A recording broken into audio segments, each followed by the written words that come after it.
All right, go ahead.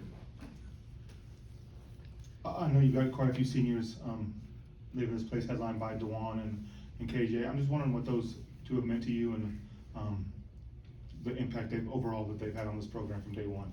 Well, I think anybody that goes through senior day, all the seniors have impacted the place in some way, shape, or form, some more than others, and some haven't been here long enough to impact it the way that they potentially could have, but Juan and KJ are gonna be the exception rather than the norm moving forward, of guys that have spent a combined 10 years in your program. And they both meant a lot. They're both part of a national championship team. They were both part of a 1 seed the next year. Obviously the last 2 years hasn't gone as scripted, but they have both gotten better and have played at a pretty consistently high level. They haven't had maybe some of the same players to play with the last couple of years as what they had some of the other years, but I'm really proud of them. They both, in their own way, had defied the odds in the manner in which they've dealt with tragedy. So total respect for both of them, both studs, and our fans got to see them both grow up right before their very eyes, and so it should mean a little bit extra to our fans too. Dewan was just talking about the growth that he's had in the program since he got here. How have you seen him grow over the last 6 years? Well, first of all, anybody in first grade better mature by the time they get to 7th grade. Okay, so I mean, that should be a natural thing. 6 years is a long time. I would say inner confidence,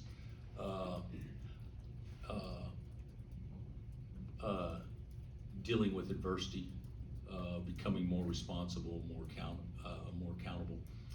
I think there's a lot of things that he's done personally through intangible type things that will be great preparation for him to have a very successful life.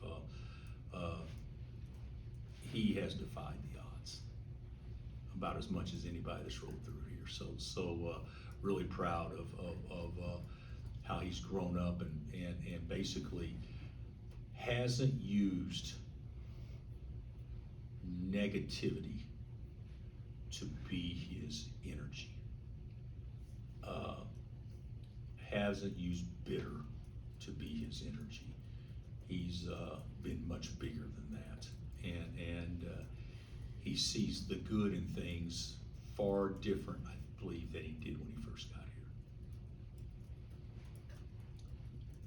You mentioned that in some ways it won't be as common for players like this to stick with one team for such a long period of time. Is that challenging for you to see that as someone who's taking such pride in developing guys? Henry, I think it's challenging. I think the reason we've won over time here is because our best talents have been our youngest players, but our foundation has always been our veterans. And the foundation is going to be different now. The foundation is going to be a 1 or 2 year guy, more than likely. So I think that's going to be different, but it's different everywhere across America. It's not just different here; it's different everywhere. The portal and NIL, the way it's set up, football may be different because kids have to stay for 3 years. But the way it's set up is in basketball, it's win today, worry about tomorrow later. It's hard to say, well, we want to recruit this many freshmen, this many sophomores and whatever, and build consistency over the next 4 or 5 years. No, let's have a 12-month plan, and then when that 12 months is over, let's have another 12-month plan. And I think you're going to see teams all across America obviously do that, and you're going to see teams that are really, really peaking now have a better chance to plateau, just because it's hard to hit a home run every year. But the good thing about it is if you're not peaking and you're plateauing, it's easier to get back to the top too than it would be if 2 or 3 years. And so it's good and not so good. It's just a different world. Bill, KJ just said a pretty cool quote. He said about him and Juan being interlocked, and he said, we made this place us. What does that mean to you to hear that? First of all, that's pretty deep. Yeah, right. I think probably as much as anything is they unpack their bags and they accepted the place, because the place, any place you go to is different than where you came from. They accepted the place, and then after they accepted the place, I think the place then accepted them. That would be how I would interpret that, but I don't know positively. Your finale, is this one of the top 2 or 3 teams in the league? I mean, they only have 5 losses. They scored 110. Yeah, How do you look at Zona? I think they're really talented. I think they're fast. I think Tommy's got a terrific team. You know, they got off to a rough start, and then they've been really good since they got off to that rough start. And they've lost some games in the league they could have easily won. That BYU game was an instant classic at their place. I love their personnel. I think they're really good. We picked 3 good teams to play the last 3 games. The league did us a good job on that, but you know, it's a great opportunity for us to. Obviously, Caleb is a terrific player, but he's not a one-man show by any means. They got guys at all spots, and they got 2 bigs that are terrific. They got 4 men that are terrific, and then athletically on the perimeter, but they're as good as anybody in our league. Does Caleb shoot as much as anybody? Do you have to just be prepared every time he touches it? I think you do have to be prepared to him scoring every time. I will tell you this, he's good off ball screens too, passing the ball. He's not a one-dimensional guy by any means, at least the way that we see it, but he's certainly a guy that can get his own shot pretty much when he wants to, which is rare in college basketball. Do you respect a guy like Wilhite for battling the bigs for 3 years? Yeah, we go from Caleb Love to Dylan Wilhite. But yes, to answer your question, Dylan's been great, and you know, he hasn't got much playing time, which he knew that coming in, but he's been great, and there's some guys in our program that will probably be glad that Dylan's a senior, because he is one strong dude, and he does a good job of laying on folks and creating space, so that he'll be missed. Do you know where the rule stands on walk-ons? For next year? Yeah. The way that I understand it, the rule stands at 15 total players, regardless of scholarships or walk-ons, 15 total. So, which is a terrible rule, because it doesn't grandfather in kids that have put 2 or 3 years of their heart and soul into a place that guarantees them a roster spot. So it's a bad rule in my opinion, but it is the rule, 15 total.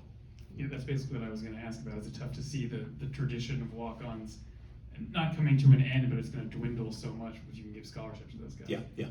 You know, and then, you know, to Henry's point, let's just use an example.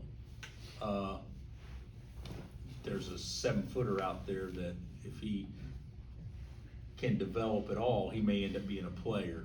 Would you rather have somebody like that and hope like heck, if you take 3 of those guys, one of them pans out, and then, or do you take 3 guys that are Patrick and Dylan type players that would give their heart and soul to a place? It's going to be a different strategy. I still think you can have walk-ons. I don't think you need 15 scholarship guys, but the reality of it is, you're going to pass out walk-on positions before you know what potentially is available out there and that kind of stuff. Is there any way Shaq could play on? No. Tomorrow? He hasn't practiced. Shaq hasn't practiced in probably 3 weeks. So no, he won't play tomorrow.